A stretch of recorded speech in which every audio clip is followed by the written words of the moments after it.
Hello, Jeff. Thanks for sending your swing in the Golf Digest Challenge. My name is Mike Richards. Let's take a look at your swing. Jeff, you have a pretty good setup and grip right here, so I'm not going to actually talk to you too much about your grip. I think it looks pretty good. As far as backswing goes, let's put the swing in motion. Let's take a look.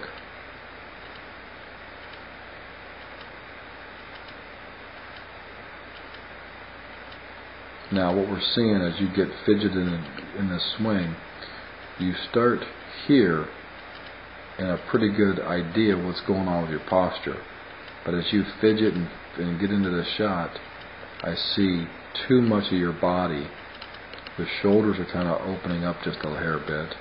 Your body weight actually is kind of now goes from a good position to where you're actually tilted the wrong way. And what that means is if I drew a line on the outside of your shoulders here and drew one on the outside of your left shoulder, you've actually worked yourself into a bad setup. And what that means is you see all this airspace over here, and we see how there's no space over here. Actually your right leg is past that line. You've got yourself too much tilted on your left leg. So now it's going to be hard for you to get the club and the body in the right position in the backswing. Now once you set the swing in motion and you go back, here's what I notice about the backswing. As it goes back, you really see a lot of hip and body motion, and then watch what the arm does at the top, the left arm.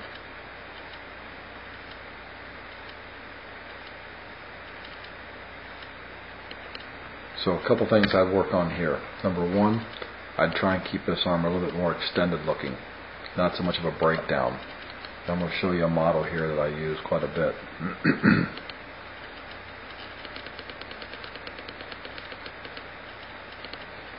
This is Brad Faxon. Watch his left arm at the top. Okay, that's where I kind of get to. Now, look at his lower body work and look at yours. Your left knee has really kicked inward a lot. His has barely moved. And again, the reason why I think yours moves quite a bit is your initial setup is okay, and then as you take your pre-shot little waggle, you start putting too much weight on your left side, so then you got to move too much weight on your back side. So let's try and get our body a little bit better stacked position-wise. And I'm going to kind of show you that over here with this swing. Now, let's draw those same lines in with Faxon's shoulders and a shoulder here. Let's go back and put yours back in. Outside the shoulder, outside the shoulder. And I think you can see your airspace is reversed to his. Here's Faxon's airspace. There's more airspace on this side. You have more airspace on the left side. You can see how much your leg actually sticks out over here. His doesn't do that.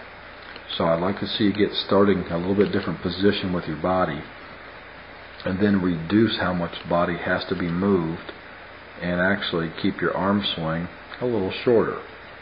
So that'd be the first two things I'd work on.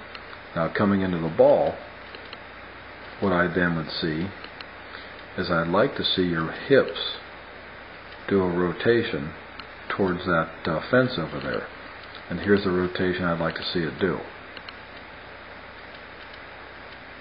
You'll see Faxon's left hip rotate towards that big tree back there. Boom. See that rotation?